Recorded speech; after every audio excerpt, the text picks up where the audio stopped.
Votre attention s'il vous plaît. Cet élément est en lingala et en français. Contactez-nous pour savoir s'il est aussi disponible en la langue de votre préférence. Veuillez aussi noter qu'il est en audio uniquement, dépourvu de ce fait d'image originaire. Évangile-éternel.com. Si c'est l'évangile éternel que vous recherchez, alors c'est ici. Christequality.com. Les cieux sont à la portée de votre main, juste par un simple clic de la souris. La rubrique Pasteur et thème vous présente aujourd'hui l'homme de Dieu, le bien-aimé, le docteur Labrito Mbala. Recherchez-vous les enseignements du docteur Labrito Mbala? Allez sur christequality.com ou sur évangile-éternel.com/labritombala.html. Bonne édification au nom de notre commun Seigneur et Dieu Jésus-Christ. Amen.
Rapidement, nous passons à la lecture de son livre. Je prends Daniel chapitre 7, je lirai le premier verset jusqu'au verset 5. Nous lisons notre Seigneur Jésus-Christ. La première année de Beltchacar, roi de Babylone, Daniel eut un songe et les visions se présentèrent à son esprit pendant qu'il était sur sa couche.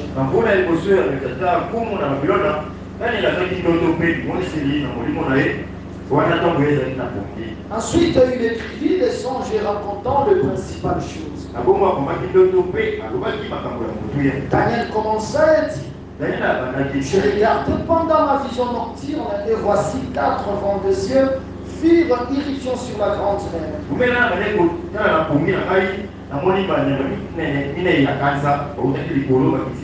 Et 4 grands animaux sortirent de la mer différents les uns des autres. Le premier était semblable à un lion, il avait des ailes d'aigle. Je regardais jusqu'au moment où ses ailes furent arrachées. Il fut enlevé de terre et mis debout sur ses pieds comme un homme et un cœur d'homme lui fut donné.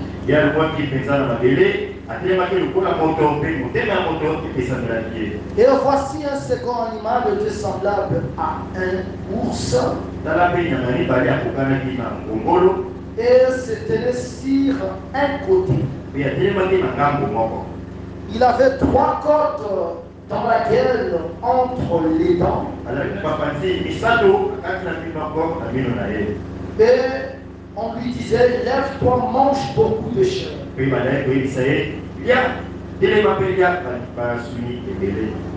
Seigneur nous fasse grâce que ce texte soit artistement travaillé au nom de Jésus. Honorable bien-aimé, très heureux de vous retrouver ce soir. Je crois que le Seigneur va vous bénir encore ce soir. Puisqu'il est écrit que c'est lui qui est le prédicateur de cette alliance. Et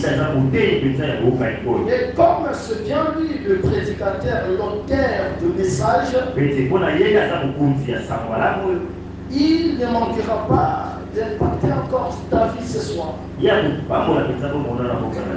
Pour ce qui concerne la première bête, franchement, il y a tellement de choses que j'ai mis ça de côté. Parce que tu dois savoir que l'aigle, c'est aussi un oncle. Mardochée, c'est l'oncle de la reine Esther. Mais il était aigle. Et là, directement, nous renversons les hôtels et des combos. Il y a tellement beaucoup de choses. S'il faut parler encore de l'homme, là, je ne sais pas quand est-ce que nous allons mettre le point d'existence. Certains messages, on peut revenir sur ça, peut-être sur la voie de l'Internet. Mais aujourd'hui, nous voulons un peu parler de la deuxième bête. La deuxième bête, c'est le remplacement de la première bête. Sa manière d'être, sa nature, elle est un peu différente de la première bête. De gens du point de vue nature, si tu prends le lion pour qu'il soit rassasié lorsqu'il mange,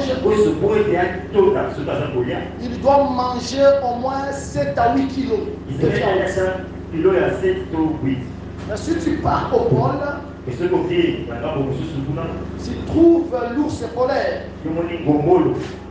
Lui mange au moins 47 kg en un repas. Déjà, c'est différent. Voilà pourquoi, à cause de sa gourmandise, lorsqu'on les représente dans Daniel chapitre 7, il y a même la nourriture dans sa bouche. Déjà, tu comprends que ces deux animaux sont différents. La première bête et la deuxième bête, elles sont différentes. Voilà pourquoi nous allons parler de la deuxième bête. Nous allons parler de son mode opératoire, même aussi de son cycle prophétique. Dans le livre de Daniel chapitre 7, il est mentionné seulement dans un seul verset. Alors qu'en lui, il regorge tellement de choses cet animal. Parce que Daniel 8 parle de la deuxième bête. Daniel 8 parle de la troisième bête. Ce qui revient à dire que s'il faut parler de la deuxième bête, parler d'elle de manière un peu trop détaillée, descriptive, on sera obligé de parler de Daniel 8. Parce que dans Daniel 8, on le représente par un bélier qui a des cornes. C'est-à-dire un seul royaume, mais avec des entités. Mais tu es perse. C'est que vous comprenez qu'il y a beaucoup de choses encore à parler. Mais que le Seigneur nous fasse grâce selon sa miséricorde. Remarquez bien le dans le Seigneur. La deuxième bête remplace la première. Elle a un autre mode opératoire. Ça veut dire, si on veut combattre contre la deuxième bête, il faut changer de tactique.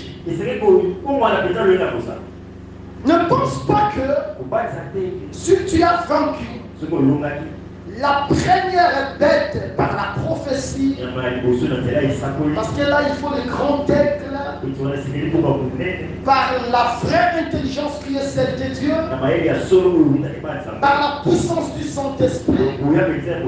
La deuxième bête, tu ne vas pas la vaincre avec cette même stratégie. Si tu veux combattre contre elle, tu dois changer de tactique. Tu peux changer de tactique, mais tu dois garder une base. Dans tous les combats, on peut changer de tactique, on peut changer des choses, mais tu dois dresser une base. Même si tu changes de tactique, garde ta base. Est-ce que quelqu'un me comprend? La base que je parle ici, c'est Christ. Tu ne vas pas dire que pour ce combat, je vais combattre au nom de Mahomet. Non, tu gardes Christ comme base. Tu gardes la crainte de Dieu.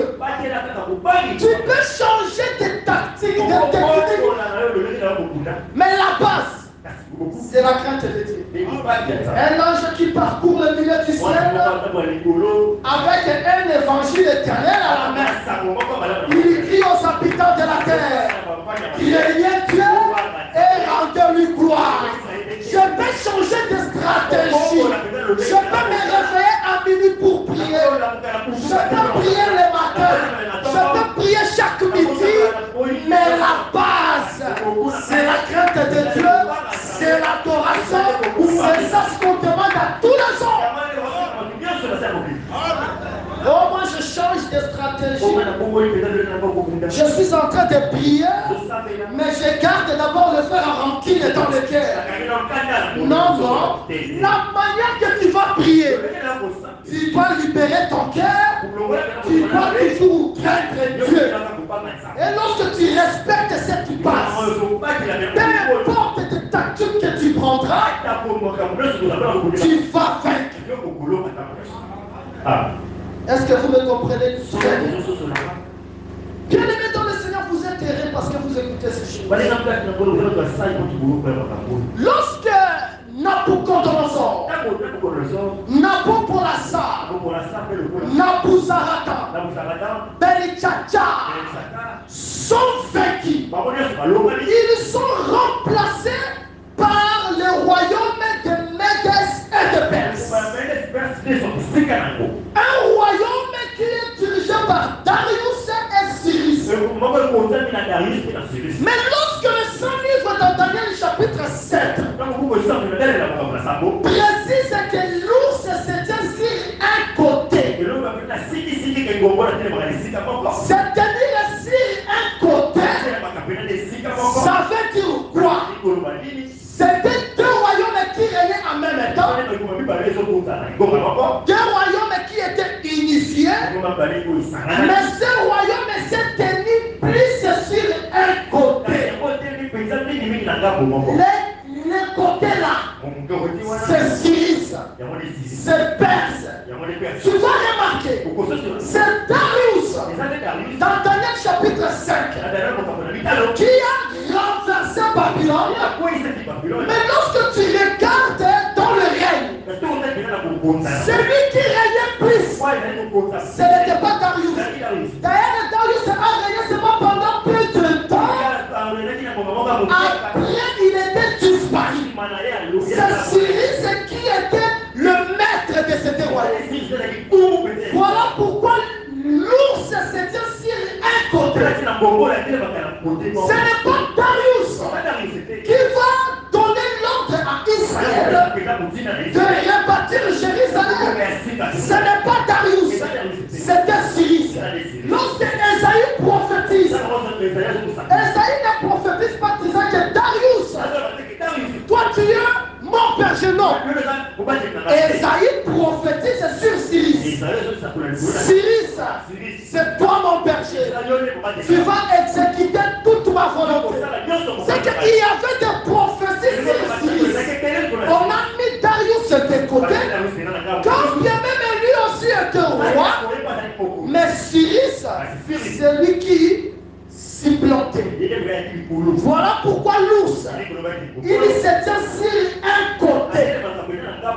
C'est comme aujourd'hui, États-Unis avec Angleterre gouverne, précise le monde. Parce que celui qui a l'argent, c'est celui qui va te dominer. Voilà pourquoi si tu regardes les deux monnaies, le plus valeureux, c'est le livre sterling, les dollars, comme de même il y a aussi les euros. Mais tu vas remarquer que Darius et Cyrus régnaient ensemble. De la même manière, Angleterre et États-Unis dominent ensemble. Mais on ne voit pas vraiment Angleterre. On voit les États-Unis. Est-ce que vous comprenez très bien? C'est l'image de deux cordes. Mais une corde est plus élevée.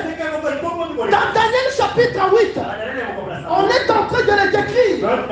On voit un bélier avec deux cordes, mais une corde était plus élevée que l'autre. C'est ça l'ours qui se tient sur un côté. Est-ce que vous comprenez très bien? C'est ça la prophétie. On comprend la prophétie.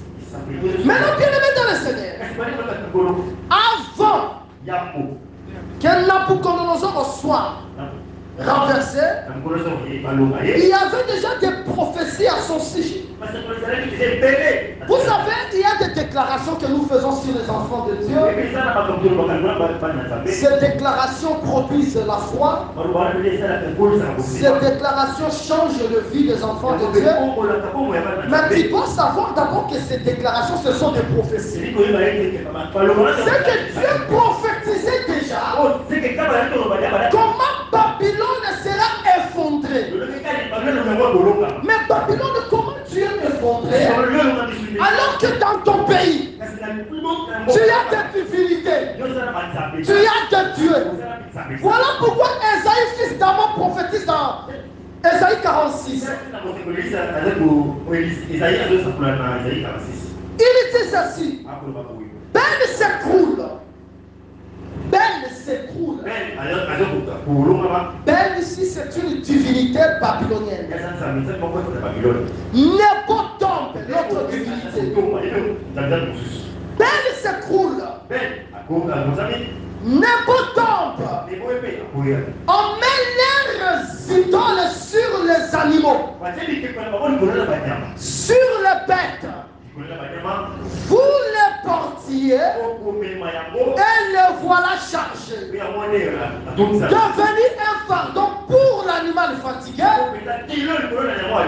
Ils sont tombés, ils se sont découlés ensemble. Ils ne peuvent sauver les fardeaux et ils s'en vont eux-mêmes en captivité. Écoutez-moi, maison de Jacob. Ici, Esaïe prophétise comment Babylone est terrassée. Maintenant, il dit: comment toi tu es terrassé? Tu as des divinités en toi. Il y a Bel, il y a Nebo, mais Bel s'écroule. Nebo tombe. Maintenant, on a pris ces statues-là, on a mis sur les animaux de son. Maintenant, on a commencé à partir avec ça à Médès et à Perse. Comme ils ont vaincu le Babylonien, il a fallu aussi les piller. Lui aussi a vaincu Israël à son tour. Il a pillé Israël. De la même manière tu as pillé, de la même manière on te pillera. Ce que tu fais aux autres, tu dois le savoir. On va te les rendre pareils. Si toi tu ne le vis pas, même tes enfants le vivront.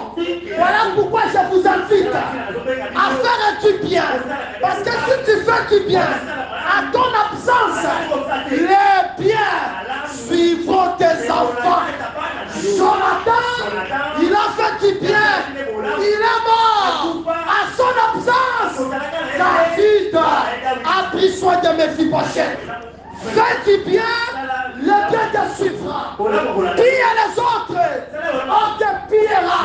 Prends les femmes d'autrui. On prendra aussi ta femme. Prends les enfants d'autrui. On va déshonorer aussi tes enfants. Voilà pourquoi un enfant de Dieu, il est appelé à faire du bien. Jésus a fait du bien. Aujourd'hui, il reçoit des honneurs, des adorations. Comme tu acclames là, tu acclames pour Jésus. C'est qu'aujourd'hui, il le mérite. Ce que tu sèmes, tu vas le mentionner. Maintenant ici, lui a prié. Ce n'est pas un problème Nabucodonosor. Toi aussi, on va te piller. Voilà pourquoi lui, il a pillé les temples, les ustensiles. Ici aussi, on pille son temple, on pille ses dieux. Imaginez-vous, on est en train de piller Dieu. C'est qu'un zambo la salle zambété. Ce sont des idoles muettes. Elle n'est pas, elle n'est pas. Elle ne bouge pas. Mais notre Dieu parle. Notre Dieu écoute. Notre Dieu voit. Je vis la souffrance de mon peuple. Je suis descendu. Parce que c'est le seul Dieu. Il n'y a pas de Dieu. Un seul Dieu qui gouverne le monde. Tout ce que vous voyez, ce sont des créatures. Et le Seigneur t'a donné le pouvoir sur toute créature.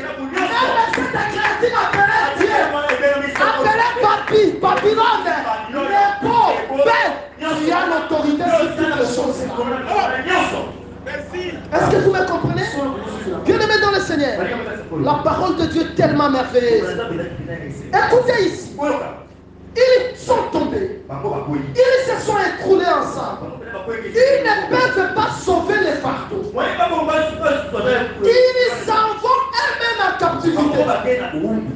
Écoutez-moi, maison de Jacob, et vous tous, restez de la maison d'Israël, pour que j'ai pris à ma charge de votre origine, que j'ai porté de votre naissance jusqu'à votre vieillesse.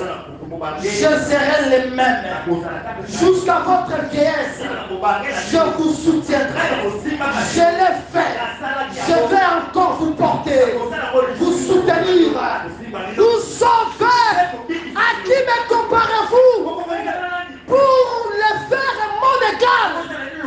À qui me ferez-vous ressembler pour que nous soyons semblables?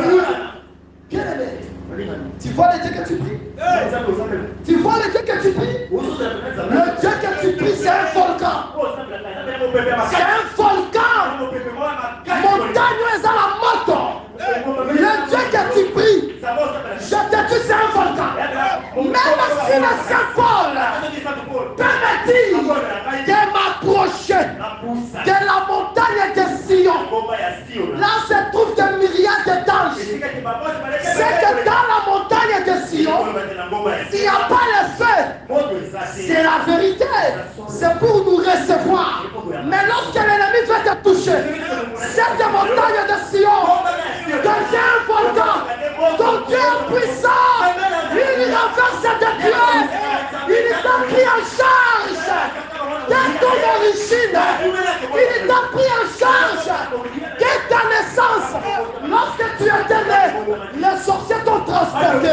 Lorsque tu étais né, les magiciens t'ont vu. Tu ne savais pas comment prier, mais ils étaient incapables de te faire du mal. Aujourd'hui, tu connais prier. Il ne te fera rien. Le Seigneur est en bas de toi. Jésus-Christ est Seigneur. Bien-aimé dans le Seigneur, notre Dieu, c'est un volcan. Israël, ce frère, je viens de renverser Babylone. David dépendait de Babylone. Là, je viens de le renverser. Tu peux te poser des questions. Mais il y a le changement de régime. Comment je vais m'y prendre? T'inquiète. Il te rappelle de ton origine. Je te prie en charge. Celui qui travaille au gouvernement, ce frère, lorsqu'il y a un remaniement, notre roi vient, notre président vient. Il vient avec ses idées, avec ses ambitions, avec ses hommes. Tu peux te poser des questions. Moi, je les connais dans ce gouvernement de fatigue. Comme ce gouvernement est renversé, est-ce que je vivrai? Il te rappelle de ton origine. Il t'a pris en charge. Dans ta naissance, il t'a pris en charge. Jusqu'à la vieillesse, je te soutiendrai. Je te sauverai. Il te protégera toujours. Au changement de régime, oh, les choses ne marchent pas. Les choses sont devenues trop chères. Je m'en fous. Je suis comme Isaac. Même à Guérard, pendant la crise économique mondiale, Isaac est devenu riche. De plus en plus riche. Fort riche. Moi aussi, je m'en fous de toutes ces situations. Le Seigneur prendra soin de moi. Parce qu'il prend soin de son peuple. Même dans le désert. Mais moi, je vis là où il y a des frères. Il y a des désert. Il prendra certainement soin de moi. Ne crains pas. Ne crains pas des situations que tu traverses. Ce sont des situations, oui, on les reconnaît, ce sont des situations. Comme Babylone est passé, remplacé par Médès-Perse, cette situation-ci sera remplacée. Je ne crains pas. Les combats viendront, mais le Seigneur sera de mon côté. Maintenant, ce royaume est remplacé par un royaume appelé Ours. Et ours, là, c'est Médès-Perse. Comment comprendre ce royaume? Pour comprendre ce royaume, il faut comprendre comment l'ours travaille. Comment il fonctionne. Maintenant, je ne te dis pas de partir dans la forêt. Parce que tu vas trouver d'autres natures qui ne sont pas les natures de l'ours dans la Bible. C'est que nous devons feuilleter les 100 livres pour comprendre comment l'ours opère. Là, je prends Lamentation. Lamentation chapitre 3. Tu lis le 10e verset. On est en train de nous expliquer son mode opératoire. Si tu commences par le premier verset, même si tu prends toute Lamentation, 3e chapitre, dans cette section, c'est Jérémie qui se lamente. Jérémie qui se lamente, il porte tout Israël en lui. Qu'est-ce qu'il dit? Il est en train de parler, Seigneur, tu nous as abandonnés, tu m'as abandonné, tu m'as fait ceci, cela. Il dit, regarde comment tu es devenu trop dur envers moi. Il dit ceci, tu étais pour moi comme un ours en embuscade. C'est-à-dire quoi? Il faut interpréter en bien. L'ours se cache. Toi, tu marches, tu sais que ça c'est le chemin pour entrer dans notre portail ici. Tu sais que là-bas, chez le frère Paul, de l'autre côté, c'est le véhicule. Lorsque tu viens dans ta tête, tu sais que tu vas entrer au portail. Mais l'ours, comment il fait? Il sait que toi, tu vas entrer dans ce portail. Lui se cache derrière le véhicule. Pourquoi? Il a faim, il a besoin de manger. Il se met en embuscade. Une fois que tu passes, il se jette sur toi, il te dévore. Tu vois le mode opératoire de l'ours? Il n'opère pas comme le lion. Regardez même les documentaires. Le lion, il a faim. Il peut peut attaquer un éléphant. L'éléphant le voit, il attaque, j'ai été mangé. Il attaque l'antilope sans se cacher. Je m'attaque à toi, je vais te manger. Ça, c'est le mode opératoire d'un lion.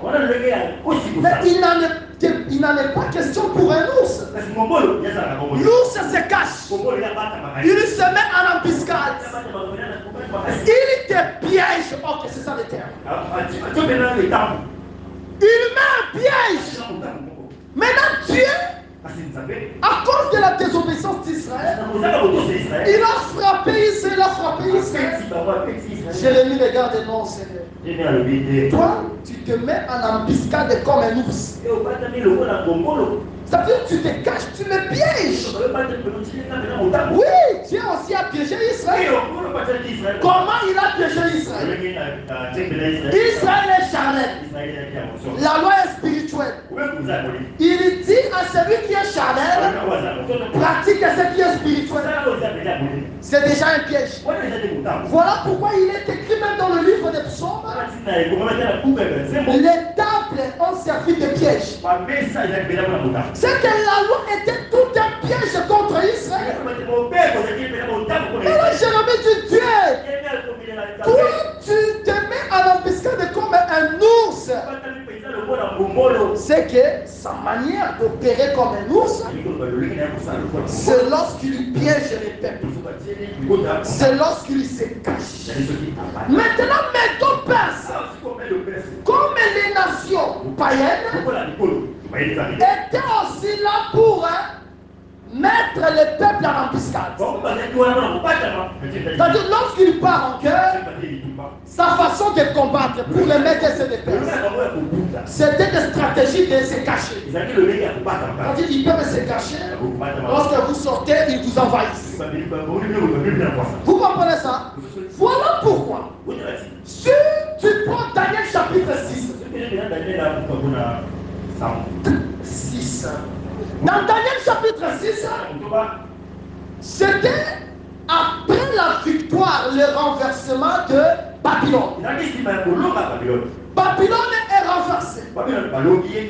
Détruit par Darius.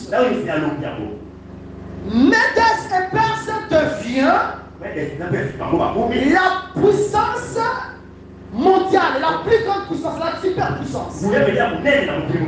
Comme cette nation est devenue la superpuissance, Daniel 7 va finir. On entre dans la section de Daniel 6. Et dans Daniel 6, on nous montre réellement le mode opératoire des Médès et de Perse comme les actions d'un ours. Parce qu'un ours, il se cache, il est en embuscade, il te piège, il sait que tu passeras ici, et puis il se jette sur. C'est pour cela, Darius va mettre Daniel comme les chefs de satrapes et de chefs. Pourquoi? Parce que Daniel avait en lui l'esprit supérieur. Comme tu as l'esprit supérieur, c'est vrai, je les magiciens ici dans le pays, mais je préfère que toi, Daniel, que tu sois à l'air tête. Le satrape s'indignait. Comment Daniel doit nous dominer? Mais ça ne dépend pas de Daniel. Ça dépend de Dieu. Tu miséricorde. Ça ne dépend de personne. Est-ce que vous me comprenez très bien? Ok, ce n'est pas un problème. Daniel, il est là, chef. Il dirige toujours avec équité et justice. Comme cette nation, dans ses actions, elle agit comme un ours, comme quelqu'un qui piège l'autre. C'est alors, ils vont dire ceci, Daniel, il est tellement puissant. Qu'est-ce que nous allons faire? Nous devons partir chez le roi. Nous allons demander au roi de donner une loi pendant 30 jours. Que le roi puisse la sceller. Parce que lorsqu'on scelle la loi de Médès et de Perse, c'est irrévocable. Mais nous allons proposer d'abord le marché au roi. Nous voulons ceci. Dans le délai de 30 jours, que tout le monde dans l'Empire puisse t'adorer. Que personne ne prie un autre Dieu. Si ce n'est que tes dieux et toi. Comme l'homme naturellement aime la gloire, quoi qu'il ne le mérite pas, c'est vraiment une très bonne loi. Mais prier, ça c'est, on a très bien voté.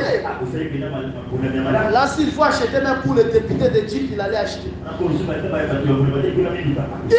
l'adopter.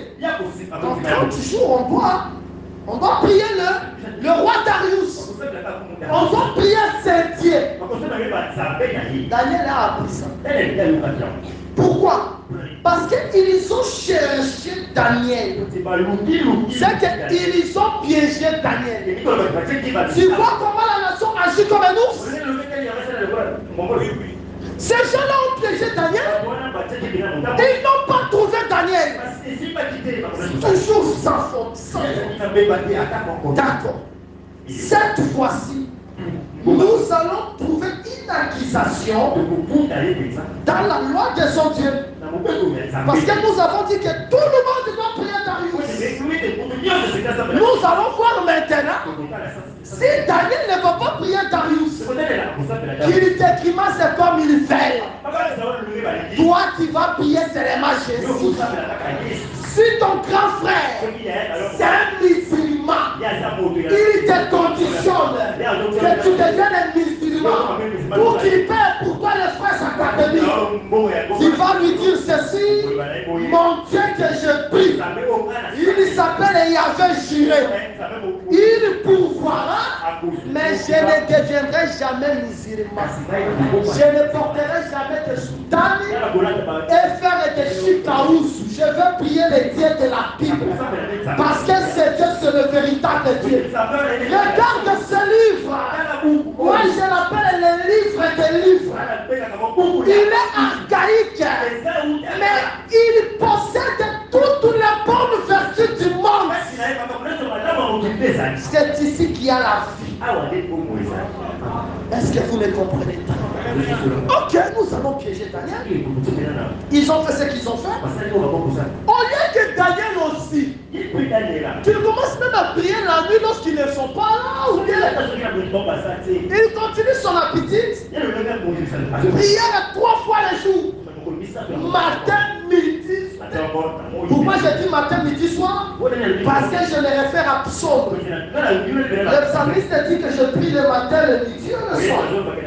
Mais Daniel a commencé à prier 3 fois le jour. Comme ce sont des sources. Ça, c'était même des oursons là, ces gens. Ils ont dit, bon, d'accord. À cette heure-là, comme il n'est pas ici, non, il est en train de prier.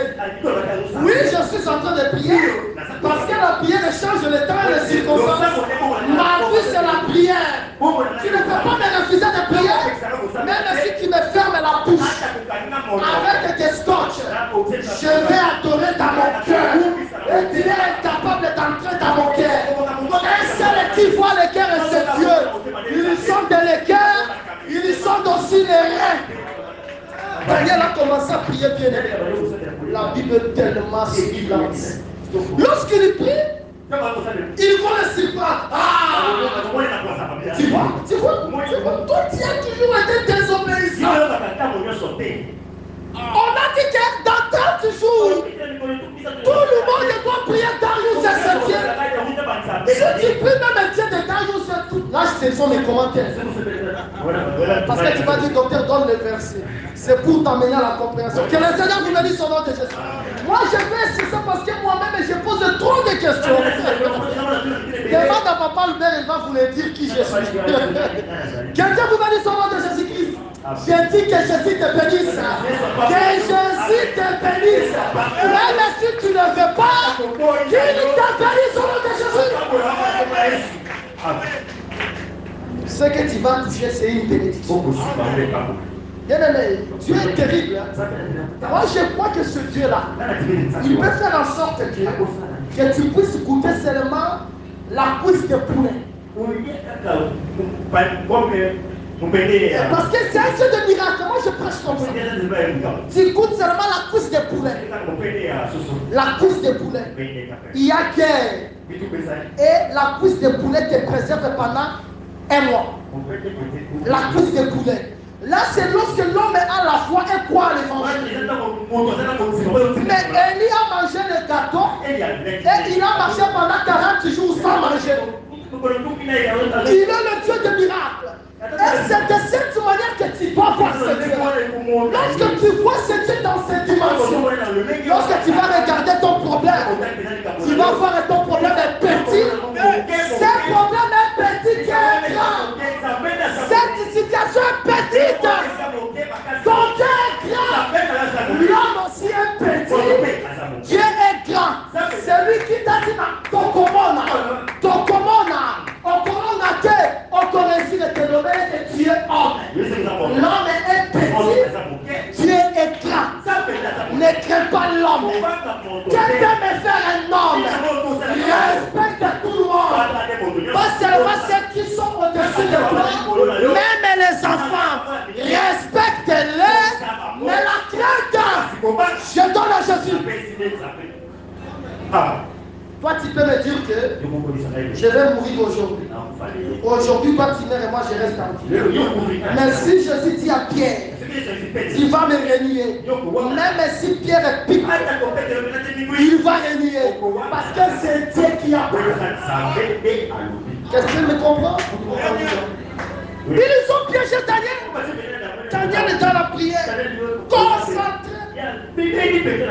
Comme ce monsieur il n'écoute pas, roi, regarde ton Daniel. Parce que toi tu l'honores. Il faut faire attention, la jalousie existe. Voilà pourquoi il faut être prudent. Prudent comme le serpent. Humble comme la colombe. Demeure dans la prière. Même si quelqu'un est jaloux de toi, il ne va pas te toucher. Est-ce que tu le comprends, frère? Daniel, toi tu aimes trop Daniel. Selon la loi de Médès et de Père. Vous savez, les mensonges ne manquent pas de versets. Mentir, ça ne manque pas de versets. Les musulmans, les kibandistes, laissent les chaussures à l'extérieur. Qu'est-ce qu'ils disent? N'est-ce pas lorsque Dieu a apparu à Moïse? Dieu a apparu à Moïse. Il a dit à Moïse, ôte tes souliers, car ce lieu est saint. Comme ici aussi c'est le lieu saint. Voilà pourquoi on abandonne les chaussures. C'est aussi un verset, mais ils ne comprennent pas que les chaussures que Moïse avait abandonnées, lorsque Jésus est venu, il les a récupérées. Il les a récupérés. Jean-Baptiste regarde, je ne suis pas digne d'ôter même les chaussures de ses pieds. Oui, il a le véritable Moïse, il a le droit de rachat. Et aujourd'hui, il nous a rachetés. Nous qu'on mérite, on était veuves. Aujourd'hui, nous avons un mari légitime, bien connu. Il est de la tribu de Juda. C'est un homme riche. Il prend soin de l'église. Que le Seigneur vous bénisse son nom de Jésus. La loi de Médès et de Père. On doit toujours adorer Darius. Le roi est triste. Mais la loi est au-dessus du roi. Voilà pourquoi dans l'église, les écritures doivent être toujours au-dessus de tout le monde. Oh, moi je suis évangéliste, écriture au-dessus de tout. Oh, moi je suis prophète, écriture au-dessus de tout. Oh, je suis disciple, écriture au-dessus de tout. Les écritures doivent être au-dessus de tout le monde. Des chante. Nous tous en dessous. Bon, comme c'est, il y a quand même l'article, je n'ai pas le choix. D'accord, il va sceller. Le roi scellé. Les grands du pays et aussi vont sceller. Beaucoup de sons. Pour dire beaucoup de sons. Beaucoup de sons. Pour dire tout simplement que Daniel ne sera pas libéré. C'est que s'il échappe au sceau du roi, il ne va pas échapper au sceau des grands. C'est que Daniel s'est arrêté. Il doit être jeté dans la fosse. Mais remarquez, honorable bien-aimé, qu'est-ce que Daniel a fait? Rien. Mais ils ont accusé Daniel et puis ils l'ont attrapé. C'est que c'était un piège. Ils l'ont piégé parce que ce royaume, selon Daniel 7, c'est un ours. Vous comprenez la prophétie très bien. Comme c'est un ours, son mode opératoire c'est piéger. Comme il a piégé Daniel. Daniel n'a rien fait. On va prendre Daniel, on les jette dans la fosse. Les lions ont vu. Toi tu es qui? Moi Daniel. De quelle tribu? Juda.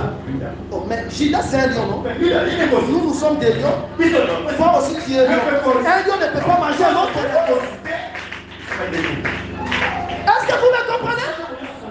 Ils ne te mangeront pas. Qu'ils fassent des plans comme ils veulent. Ils ne te mangeront pas. Parce que celui qui est en toi est plus puissant que celui qui est dans ce monde. Ne regarde pas ton état externe. Regarde ton état interne. À l'intérieur, c'est un monsieur costaud. Au foyer, le jour où j'ai clôturé le séminaire, j'ai clôturé ce séminaire le vendredi passé. C'est là que j'ai compris que c'est Dieu qui a travaillé là-bas. Comment? Parce que le lundi, il a fallu que le foyer soit là. Mais il y a eu des désordres là-bas. C'est que ce désordre-là, entendez d'abord que moi je termine le séminaire. J'ai commencé le séminaire, j'ai fait plus d'un mois. J'ai terminé le séminaire. C'est alors que Dieu a dit, bon, ok, désordre, tu peux commencer. Bien aimé, tu dois savoir que toi tu quittes la terre. Tu quittes l'univers. Toi tu quittes le soleil. Toi tu quittes le climat. Toi tu quittes la terre. Tu dois savoir que tu as un pouvoir. Tout pouvoir m'a été donné. Moi aussi je vous le donne. Jésus te donne un pouvoir. J'ai besoin que tout le monde reconnaisse ça. Que tu reconnaisses que tu as quelque chose à toi qui est spécial. Pourquoi le diable t'attaque? Pourquoi il aime que tu pêches? C'est pour que tu n'exerces pas ce pouvoir. C'est pour que tu n'exerces pas cette autorité. Lorsque tu es saint, lorsque tu vis dans la piété, je te dis tu vas commander les choses. Et les choses vont s'exécuter. Bien aimé dans le Seigneur. Les lions ont réussi leurs collègues des lions. Bon, supposons qu'il y avait 10 lions, 11 ou 15, je ne sais pas les noms. Ils étaient au moins 15, supposons que 10. Bon, supposons que les lions sont 10. Daniel est descendu. Daniel il est de Juda, c'est lion. Les lions deviennent 11. Dans la famille 11, c'est pas mes ennemis. Or, en séparation, ils ont la triste. Ceux qui vont ensemble, nous n'avons pas créatif qui nous ont senti tristesse. Si le roi est dans ma casse, parce que quand il m'a donné dans ma casse, c'est la résurrection à Jésus. Parce que Jésus m'a dit qu'il y a Liboulou, c'est la mort. Le grand matin, Jésus doit sortir. Donc, on est Daniel la Bible. Qu'est-ce qui va se passer? Darius a commis désormais toutes les nations toute langue. Vous devez écouter ce que je dis. Vous devez avoir le respect au Dieu de Daniel. De la même manière, il est sorti du tombeau que tout genou dans le ciel, sur la terre, sous la terre, se prosterne devant Jésus-Christ, le Dieu de gloire. Baninga basangani dia bakomi moko. Quand ndenge tozawa, toyoki que le pasteur il fait voyager. Franchement, lokola ba tout le fait on essaie de koka moi fixe. Bosikoyo, pasteur il fait voyager yoki fi de ce qu'on tout le monde va jouer pour provoquer yo. Mais ça problème.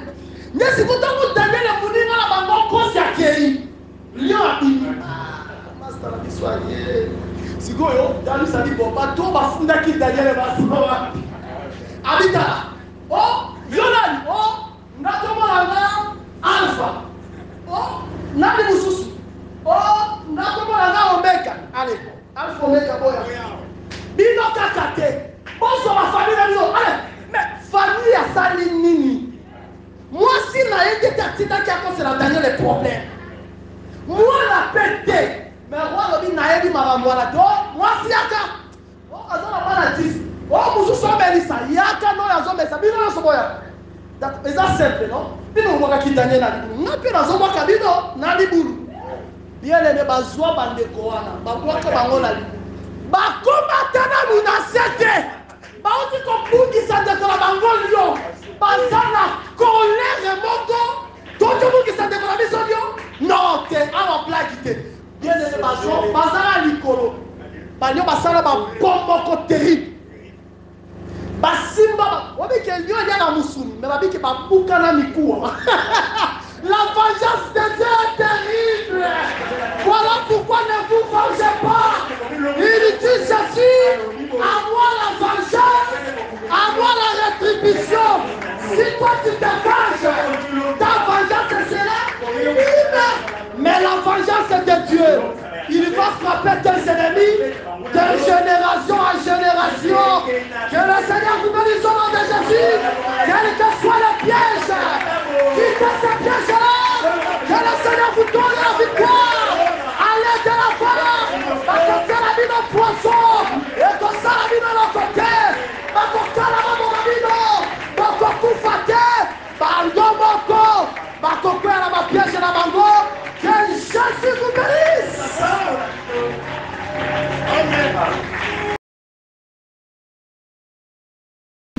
Merci d'avoir suivi ce message et que Jésus-Christ vous bénisse.